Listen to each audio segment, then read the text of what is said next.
Tinawag po ni Father Flavie Villanueva na mga hudas po ang 18 senador na bumoto po laban sa impeachment kay Bibi Sara. Hindi, Ano po kami? ano yan, kanya-kanyang opinion yan, nire-respeto natin ng opinion, lalong-lalo na kung galing sa pare, i-respetuhin natin.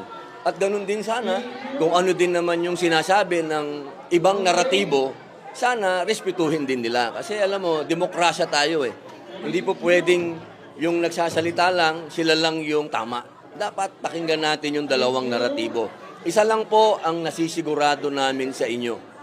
Yung 18 na senador, judge po yan. Sila po ay hukom. Kami po ay hukom nung oras na yon.